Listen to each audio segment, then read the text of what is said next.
ebidensya, 150 million. May kulong nga daw kasi under oath. Hiyari kayo ngayon. Wala pala kayo ebidensya. Anong tawag dyan? Wala ka ebidensya pero nag-aakusa ka? False accusation. Ha? Inaakusahan mo. Ang matindi dito, gusto nyong tanggalin, gusto nyong baliwalain yung boto ng 32 million na tao. Alam nyo po, para po ipawalang bisa nyo yung boto, talagang karumal-dumal yung ginawa ng tao na yan. Pag ang ginawa niyan, katumbas lang ng jaywalking, hindi mo pwedeng ipatanggal yan.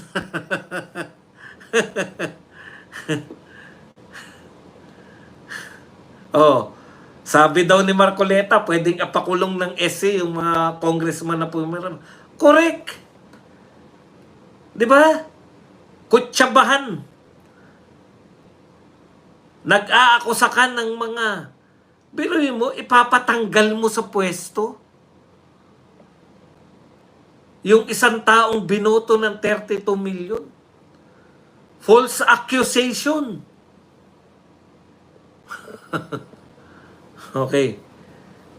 Boss Bad, sabi ni Marcoleta, ayan, pwedeng ipakulong. Dapat lahat ng pumirma na di nabasa, kasuhan lahat. Darating tayo dyan.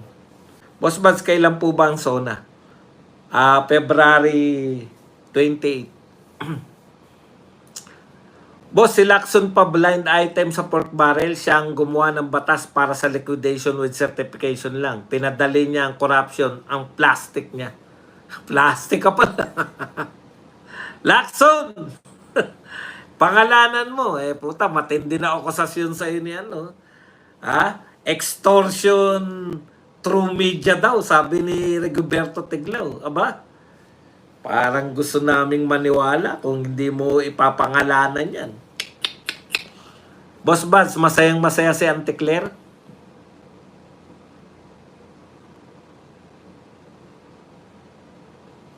Sa balitang kasama daw ang Pilipinas sa peaceful country in Southeast Asia. Totoo kaya itong balita? Kanino namang report yan? Sa mga tourism report nga pinaka-unsafe, isa sa pinaka-unsafe sa turistang Pilipinas 'Di ba? Tsaka alam niyo si Auntie Claire, wala siya yung degree ng yung degree ng mga yung committed crimes, yung degree ng mga pagkakasala sa buhay. Parang sa kanya pare-parehos Tignan nyo bibigyan ko kayo ng halimbawa. February ba nasabi ko? Wag naman kayo magalit. Ayan po ang honest mistake. Pwede naman nyo ako i-correct. Wag naman kayong, pinagsasabi mo na February? Tama yung una. Boss, July, hindi February. Madali naman akong tumanggap Wag niyo naman sabihin na, pinagsasabi mo February? Wag naman ganun. Gandahan niyo, no? Kung kayo po ay bata pa, no? Mararanasan niyo rin tong mga dinadanas namin. Kaya lang, kung kayo naman ay kaedad ko, maging open po tayo na minsan mali na yung nasasabi natin. Pwede, open for correction. Yan. Open po tayo for correction. Okay? Mahirap po yung nagkamali ka na, pinangangatawanan mo pa. May kakilala akong ganyan pinangangatawan yung pagkakamali Nagngangalang Lenny Robredo. Yung mga taong hindi high blood agad Kulang kayo. July po. Punta na tayo rito. Ano na yung sinasagot ko kanina? Nawala tuloy yung sasagutin ko. Dapat kasi nabasa ang content ng complaint, pumirma dahil sa budget. Yan, di ba? Boss, mapapasabag agad yung bagong Solgen. Good luck. Malamang nakangiti na ngayon si Solgen. Yung kay Auntie Claire. Wala siya yung degree ng ano, yung bigat. Kasi tignan niyo ang binibintang sa admin ha. Corruption, pagiging inutil, di ba? Grabe ang corruption, grabe ang kawalan ng trabaho, inutil. Pero kung tapatan lang yan ni Auntie Claire, si BP Sara nga lagi nakabakasyon. Alam nyo, incomparable di ba? Kaya Auntie Claire, walang yung degree ng comparison. Hindi niya maano no? Parang kinukumpara mo yung murder sa jaywalking. Kunwari inakusahan ng murder yung isa. Well, mamamatay tao ka. Ikaw naman jaywalker. Alam niyo yung degree ng comparison, ang layo. Ganyan yun eh. Ang akusasyon ng mga tao kay BBM sa administrasyon ng BBM, punong-puno ng korupsyon, punong-puno ng kawalan ng aksyon, yung pagiging inutil. Tapos ang bawi lang ni Auntie Claire, yung vice president natin, bakasyon ng bakasyon. Parang hindi hindi po pasok sa kokote ni Auntie Claire na ang layo naman ang comparison. Yung isa una, legal yung magbakasyon, di ba? Hindi naman pinagbabawal sa batas yung magbakasyon. Pero yung mga akusasyon na lahat, yung pagiging inutil, yung mga korupsyon na laganap, no? Yung pagbalik ng mga ng mga krimen, ang layo eh. Ang layo talaga. Pero sa utak ni Auntie Claire, pareho lang yun. Magiging pareho lang yun kung ang bigat ng parusa sa murder ay kasing bigat na ng parusa sa jaywalking.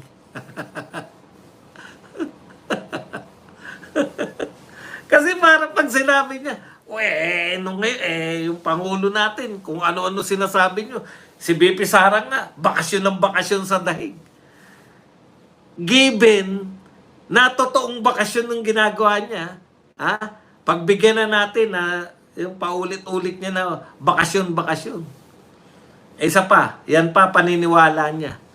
A lie told 1,000 times becomes a reality. Naniniwala siya dyan eh. Kaya paulit-ulit siya na bakasyon sa dahig, bakasyon sa dahig. Sino po naniniwala na nagbabakasyon si BP Sara sa dahig? Di ba? Binabasa yung mga ganyan. Buti na babasa niyo yan. Mga letra ba yan? Ano ba tawag dyan sa mga ganyan? Script? Arabian letters o Arabian script? Saan kulungan isasaksak yung mga 250 na pumirma?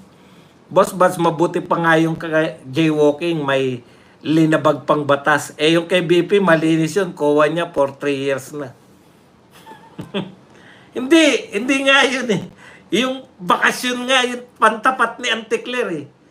Ang akusasyon nga sa ni BBM, di ba? Lumaghanap na uli yung krimen, yung kagutuman hindi ma-resolve. Ang daming problema, walang kalutasan. Tapos bukod pa diyan laganap yung corruption, bumalik yung droga. Tapos ang pantapat ni Auntie Claire, mahilig magbakasyon si BP Sara. Amanos lang. Ano yung sinabi sa English kanina? Yung degree ng ano yan. Heidi pala yung si Arabiana. Babae pa. Maraming salamat sa iyo, Heidi, sa pagpapakape. Tatay Badong, tanong ko lang, hindi minority at hindi rin majority si Senator Risa. Nagsasarili. Nagsasarili. In the first place, sino ba may kasalanan? Bakit pumupunta si BP Sara sa dahig? Correct. Makikita niyo naman yung track record ni BP Sara. Mahilig ba talaga siyang lumabas ng bansa? Nung panahon na hindi pa nakukulong si Tatay Digong, wala naman siyang, di ba? Google Translate, Kuya Buds. Hindi rin ako marunong maggamit ng Google Translate. Kundi din nila sa dahig, walang pupuntahan. Nagsasarili pero minsan kasama sila. Si Minandro. Boss Buds, may nakitang nagtatanim ng buto sa talik. Anong masasabi mo tungkol dito? In fairness naman, mali naman kasi yung ano natin na bakit bago yung buto. Nakita ko naman na luma na rin yung, ay bago yung sako. Nakita ko naman na may lumang sako dun eh. Okay naman yung paliwanag yung lumang sako. Eh ano, ako talaga namang may mga nawalang sabungero, di ba? Bakit nyo naman i-resist yun kung makita yung mga buto? Wala akong problema doon eh. Kung totoo yan na buto ng mga sabungero, madi-DNA test naman yan eh. Matetrace yung mga kamag-anak. Wala akong problema dyan. No? Ang problema ko, yung maaari, yung salitang maaari, na may connection ito sa war on drugs. Putan, yun ang pinakamalabo na naman na para sa akin, no? Yun yung pilit na pilit. At kung ipipilit nila yan, maganda pa rin para sa atin yun. Kasi katunayan lang yan na wala talaga silang ebidensyang matino na may kasalanan si Tatay Digong sa war on drugs. Kasi hanggang ngayon, naghahanap pa sila eh. Alam niyo yun? Hanggang ngayon, naghahanap pa sila eh. Okay, kailangan ata naka-out yung ipapasa na HOR sa SC. Yari sila pag mali-mali yung reply nila. Pinakamahina dyan, contempt. Pakita mo na, Inday, ang galing sa nakaw. Ikaw naman, Goyong. Masyado ka naman nagpapaniwala sa mga amo mo, Goyong. Ikaw nga, wala ka nga maipakita na ninakaw. Akusasyon nga, ano ninakaw, magkano? Yan yung problema natin eh. Hindi na uso yung akusasyon ngayon. Magbintang na lang. May anomalya. Yun lang naman sinasabi nyo. May anomalya dahil kay Mary Grace Piatos. Noon kasi, ang akusasyon noon, may ninakaw. Nilagay sa bangko. Di ba? May mga testigo pa nga eh. Paano mo nalaman na yung Jose Bilarde, Bilarde, no? Jose Bilarde. Jose Bilarde ba? Ay si President Erap. Nakaharap po ako nung pumirma siya eh. Yung mga ganung bang testigo, hindi po pwede patunayan mo, Inday, na ikaw yung magnanakaw. Puta, yung inaakusahan nyo pa magnanakaw, siya pa magpapatunay. Mga bobo talaga. Ayoko masabihin, pero naniniwala ako kung bakit nananatili kayong follower. Kasi madali kayong utuin eh.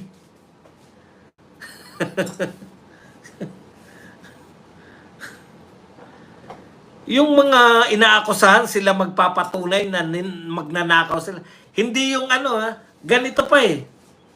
Ang problema pa nila, hindi pa yung sila magpapatunay na wala silang kasalanan. Hindi. Sila pa yung magpapatunay na magnanakaw talaga sila. Ganun pa yung gusto ng mga to eh. Oh.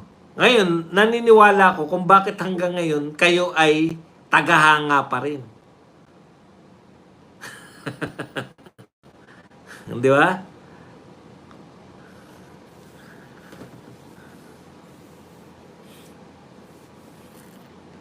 Hindi na po yung patunayan mo nga na wala kang kasalanan. Hindi, patunayan mo nga na nagnakaw ka nang maidemanda ka namin dahil wala kami ebidensya eh, na magnanakaw ka eh. Ikaw na magpatunay. Wala kami ebidensya na magnanakaw ka, kukunin namin sa yung ebidensya na magnanakaw ka, buksan namin yung bank account mo at sabihin mo rito na ano yung mga ninakaw mo. Parang pinaka-worst. Saya tayo. Ilang buwan na sila nag-iimbestiga niyan. Ni ebidensya, wala silang makuha.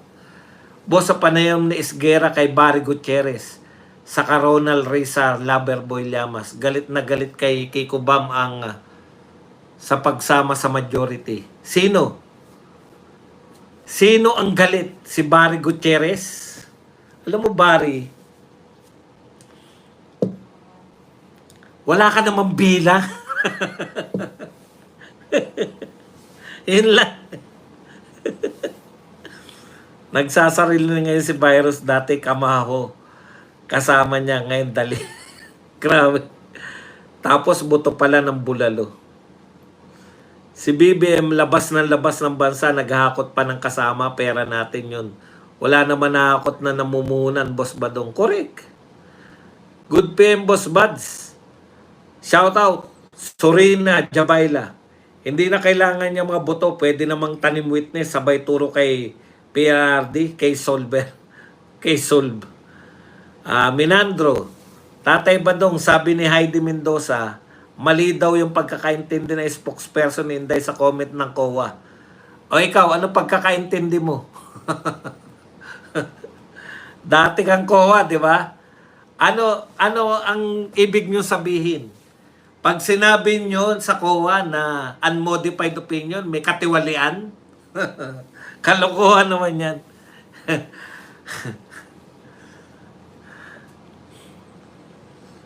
Pwede po bang buwagin ang House of Thieves?